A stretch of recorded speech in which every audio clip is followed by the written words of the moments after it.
Iya, sahabat Gom Muslim, kembali lagi di Bincang Sehat. Bagi Anda yang ingin bertanya, Anda bisa menghubungi kami di 0617944280 dengan tema kita hari ini mengenal penyakit-penyakit kardiovaskular. Iya, Ya, sahabat Gom Muslim, tadi sudah beberapa jenis, Dok ya. Banyak iya, sekali jenisnya tadi telah disampaikan dokter dari penyakit kardiovaskular iya, ini. Namun pada umumnya yang paling sering ini dijumpai itu yang mana nih, Dok? iya. Jadi kita akan bahas saja dari yang paling sering ya, Bang Darus dan Mm-mm. sahabat keluarga Muslim. Jadi yang paling sering itu biasanya adalah penyakit pada pembuluh darah sebenarnya ya, berupa hipertensi. Itu ada Iya, iya, penyakit iya. yang paling sering terjadi. Nah, dari hipertensi ini kita ketahui apabila terjadi peningkatan tekanan darah. Kita tahu bahwa tekanan darah itu ada dua yang dinilai. Pertama adalah tekanan darah saat jantung memompa atau kita sebut dengan tekanan sistol. Itu kalau dikatakan hipertensi apabila di atas 130 ya. 130 itu sudah hipertensi sebenarnya. Bahkan sekarang dinyatakan bahwa di atas 120 sedikit saja itu sudah prehipertensi. Oke. Nah, kemudian ada tekanan diastolik ya.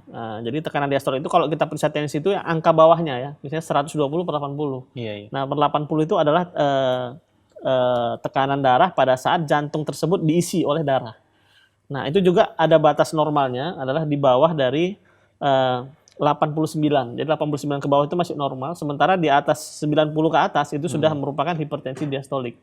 Oke, jadi harus di antara 80 Iya, dengan antara 90. 89 ke bawah lah ya, Iya, sampai iya, 60 begitu ya. Jadi itu normalnya.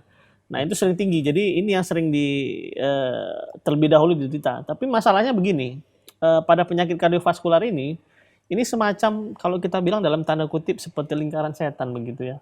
Kalau sudah kena pembuluh darahnya, maka organ di belakangnya, di belakang sistem pembuluh darah tadi, akan juga lama-lama kena. Jadi misalnya orang sudah menderita hipertensi, maka jantung, ya tentunya kalau hipertensi itu kan berarti tinggi tegangannya ya. Iya, iya. Maka jantungnya itu lama-kelamaan akan bekerja dengan lebih berat begitu. Terlalu cepat bekerja, Dok, Berat, ya. ya berat. Bukan hanya cepat tapi juga berat. Oh, iya. Karena dia memompakan darah dengan tekanan yang tinggi di depannya. Akibatnya adalah lama-kelamaan jantung ini akan membesar. Seperti kita main beban. Oh, jadi bisa membengkak seperti itu juga, Membengkak, Dok, ya? jantung bengkak istilahnya ya. Atau kita sebut dengan kardiomegali. Oh. Ya. Kenapa dia kardiomegali? Karena tadi ya dia harus mengalirkan melawan tekanan yang tinggi di depannya tadi. Nah, awalnya ini bisa normal, nggak ada masalah. Tapi lama-kelamaan sama juga seperti kita kalau kita angkat beban lama-lama lelah. Iya, betul. Nah, jantung ini pun bisa lama-lama juga lelah sehingga bisa terjadi yang disebut dengan gagal jantung. Nah, itu baru dari sistem ototnya. Nah, kadang-kadang juga bisa kena ke katup-katup jantung ya.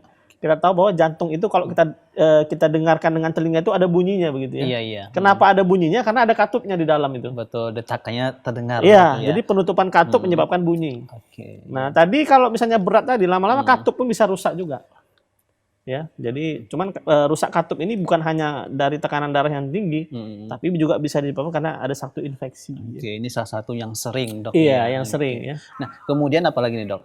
Nah, jadi ada juga kondisi yang juga sering adalah tadi seperti saya bilang adanya penyempitan dari pembuluh darah pada jantung itu disebut dengan penyakit jantung koroner. Ini juga sering sekali ya.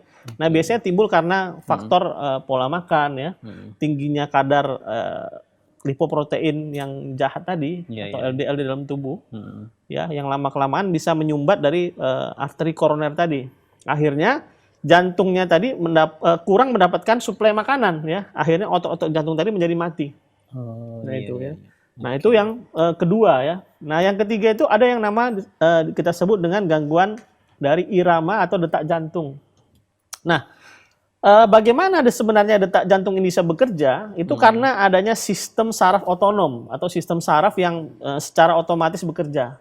Ada simpatis, ada parasimpatis yang sifatnya saling menyeimbangkan.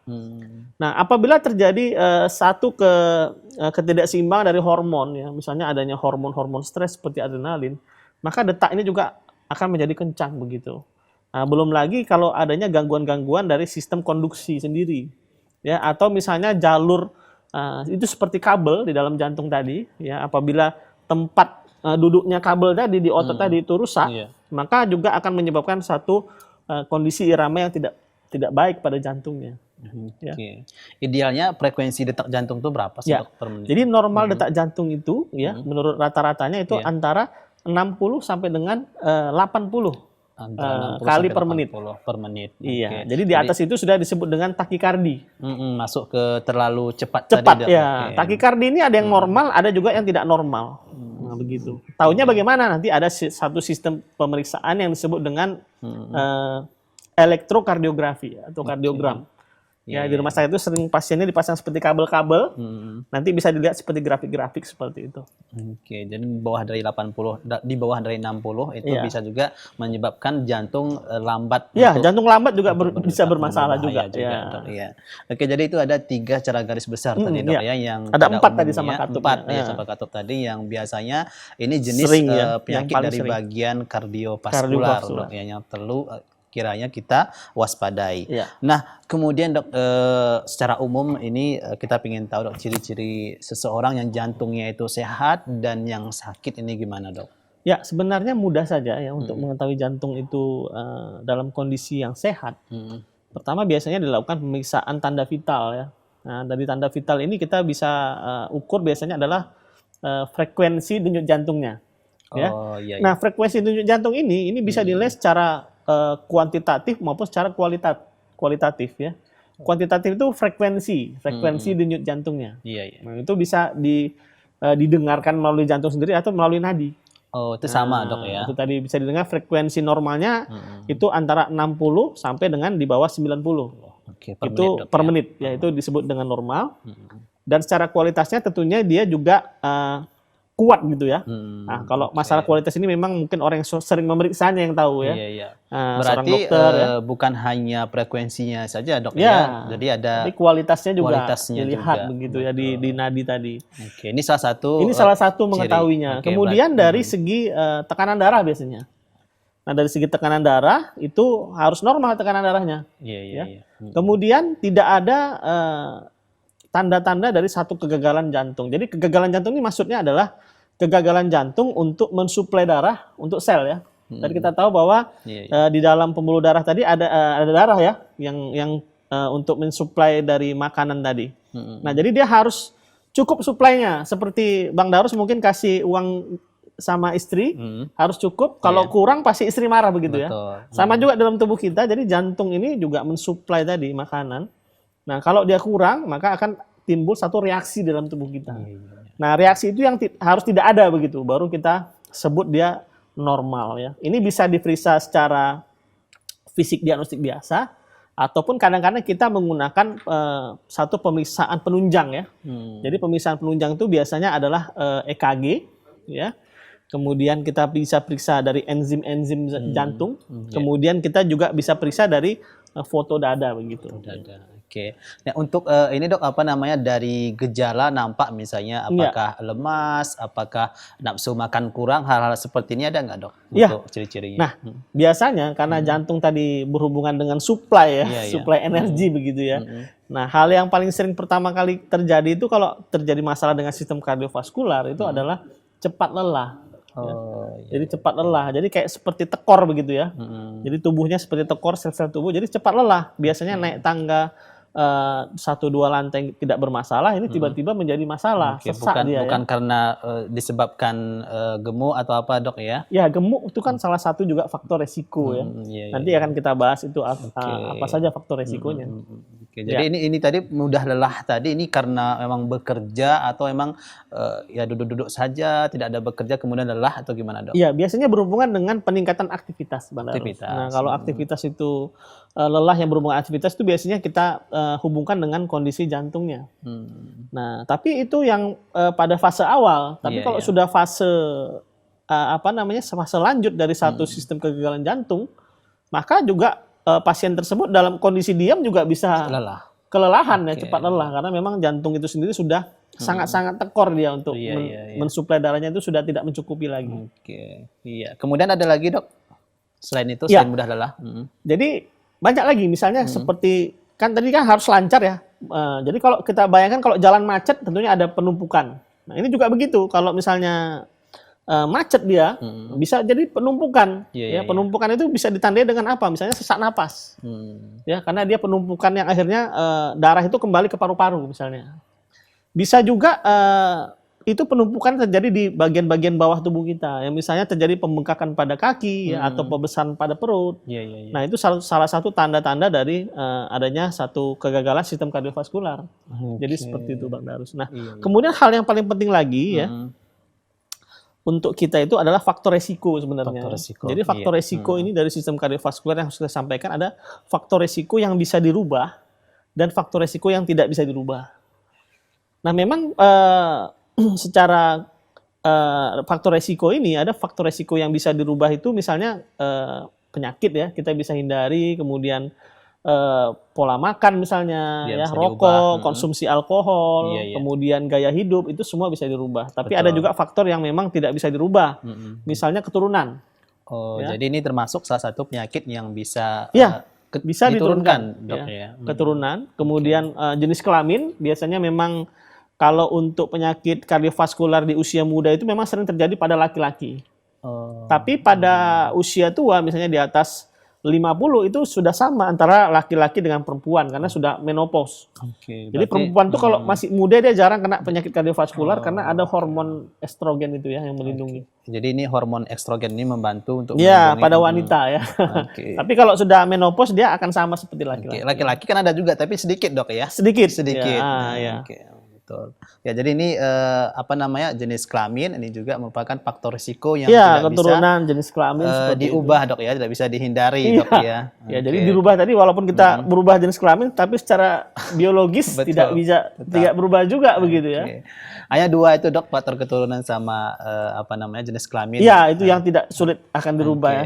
Jadi Kalau karena- dari faktor keturunan memang ini betul-betul apakah berapa persen ini kira-kira Dok? Apakah Satu lagi semua- usia. Usia. Nah, usia juga tidak bisa dimundurkan ya. Betul, betul. 3 Dok ya. Jadi kalau udah usia 50 ke atas, kalau memang di masa muda tidak mengatur pola hidup yang Betul, betul. baik, pola Ya. makan yang baik, tentunya akan terkena yang namanya kardiovaskular Dok Penyakit ya. kardiovaskular. Kalau untuk keturunan tadi Dok, nih ini gimana kira-kira Dok? Berapa persen kira-kira tuh Dok? Jadi begini, jadi beberapa jurnal-jurnal atau buku-buku itu menyatakan bahwa itu sebenarnya faktornya antara 7 sampai dengan 10% sebenarnya. Oke. Jadi kalau kita ada keluarga menderita penyakit kardiovaskular, tentunya kita tetap pertama adalah waspada. Tapi kita jangan juga menjadi cemas akan hal itu. Ya. Selagi kita Iya, iya, bisa memanage tadi tentang faktor resiko tadi, terutama faktor resiko yang bisa dirubah, misalnya olahraga yang cukup, tidak merokok, tidak alkohol, Iya, iya. kemudian makan yang baik, tentunya ini bisa dihindari. Jadi seperti itu Bang Darus. Iya. Nah, jadi itu faktor keturunan itu memang ada begitu ya. Betul. Jadi untuk orang apa namanya orang tua yang memiliki riwayat ada penyakit kardiovaskular, Ya, kita harus kemungkinan hati-hatilah begitu. hati-hati, Dok ya. Ini kemungkinan anak juga akan bisa terkena. seperti itu. Oke Dok, bagi mereka penyebab tadi Dok, tadi faktor risiko. Selain faktor risiko, penyebabnya kira-kira ada nggak Dok? Ya, penyebabnya kalau sebagian besar itu adalah lifestyle ya atau gaya hidup sebenarnya ya. Iya, iya. Gaya hidup yang tadi, gaya hidup yang kita sebut dengan sedentary atau gaya hidup yang kalau anak muda sekarang bilang itu mager ya, malas gerak. Oh, ya kan, iya, kemudian betul. banyak makan gitu ya. Oke, malas gerak, Banyak makan ya kan. Nah, Oke. banyak stres ya. Ya, Jadi stres. memang itu hal penyebab utamanya. Oke. Nah, di samping juga nanti ada penyakit yang sekunder, artinya memang seperti penyakit ginjal atau penyakit hati yang juga nanti akan berpengaruh ke sistem kardiovaskular itu sendiri. Oke, begitu. jadi sangat banyak sekali Dok ya penyebab dan bukan hanya penyebabnya saja sahabat Ya. muslim, faktor risikonya juga Faktor risiko. ada. Oke, jadi memang kita harus sangat perlu Gaya sekali hidup ya, lifestyle tadi. waspada Dok Iya, ya, waspada. berhati-hati untuk tidak mengikuti gaya hidup yang ya mungkin itu dibilang orang tren tapi itu Iya, tidak sehat Dok ya, tidak itu sehat. perlu ditinggalkan seperti itu. Oke Dok, ketika ini seseorang yang menderita salah satu penyakit kardiovaskular seperti itu, ada nggak Dok makanan tertentu yang memang harus dihindari dan dianjurkan untuk mereka? Ya, jadi untuk penyakit kardiovaskular sendiri, sebenarnya kalau kita mengikuti dari sunnah Rasulullah ya, itu Sallallahu alaihi sudah baik ya. Artinya kita makan saat kita mulai lapar dan kita berhenti sebelum kita kenyang gitu ya. Oke. Ini salah satu Jadi salah rumusnya satu Dok rumus ya, Oke. rumus yang kita jalankan. Nah, iya, iya. Tapi ada beberapa makanan memang yang harus kita kurangi ya. mungkin tidak kita pantangkan karena kalau makanan ini tidak bisa langsung berhenti biasanya. Tapi kalau rokok, alkohol itu memang harus berhenti. Harus berhenti. Karena tanpa rokok, tanpa alkohol pun kita bisa hidup gitu. Beda dengan makan tadi ya. Beda dengan kebutuhan pokok kita dok ya, seperti nasi misalnya dok ya. Betul. Jadi kalau makanan itu misalnya makanan-makanan yang mengandung lemak yang tinggi ya. Baik itu secara langsung maupun dari segi penyajiannya. Kadang-kadang bahannya sebenarnya sehat. Tapi dari cara penyajiannya itu yang kadang-kadang bisa memicu ya, pakai santan ya, apalagi santannya yang sudah tua mungkin ya, atau goreng-gorengan ya, apalagi minyaknya digunakan berulang-ulang kali, nah itu bisa berbahaya sebenarnya. Ya ini sangat sekali dok, sangat terkenal sekali ya kalau yang namanya Indonesia itu kaya dengan rempah-rempah dan bumbu ya. Jadi semua rempah dan bumbu ini sebenarnya tidak juga bagus semua dok ya kalau dikonsumsi berlebihan. Sebenarnya rempah juga kalau kita bahas juga ada manfaat juga sebenarnya kepada kardiovaskular ya. Tapi memang kalau mungkin faktor lemaknya itu barangkali yang ada di dalam, karena kan kita rempahnya dicampur dengan lemak ya, santan-santan kan. Kalau rempahnya saya rasa tidak ada masalah. Tidak masalah dok ya. Jadi mungkin cara penyajiannya tadi. Bukan bendanya yang bukan bahannya yang bermasalah dok ya, tapi cara menyajikannya. Berarti cara menyajikan, bagaimana memasak bukan hanya sekedar enak saja dok ya, tapi emang bagi pemasak ya, ahli masak memang betul juga harus perhatikan kesehatannya juga dok ya. Tapi memang kalau kita pikir secara detail akan menjadi pusing ya. Tapi yang penting kita adalah memang kita seperti sunnah Rasul tadi ya, tidak makan terlalu banyak, tidak berlebihan lah begitu ya. Secukupnya dan ada gerak badan dan intinya adalah satu keseimbangan di dalam pola hidup kita. Tidak perlu terlalu ribet-ribet ya, tidak perlu terlalu cemas begitu. Nanti akhirnya nggak makan malah jadi stres. Menjalankan sunnah-sunnah Rasulullah saja itu sudah cukup untuk menjaga kesehatan tubuh kita dok ya. Baiklah dok, kita akan nanti tanyakan lagi beberapa hal bagaimana pencegahan yang baik, kemudian ada beberapa pernyataan apakah ini merupakan mitos atau fakta mengenai penyakit kardiovaskular. Ya sahabat Go Muslim, jangan kemana-mana, kita akan kembali setelah pesan-pesan berikut ini.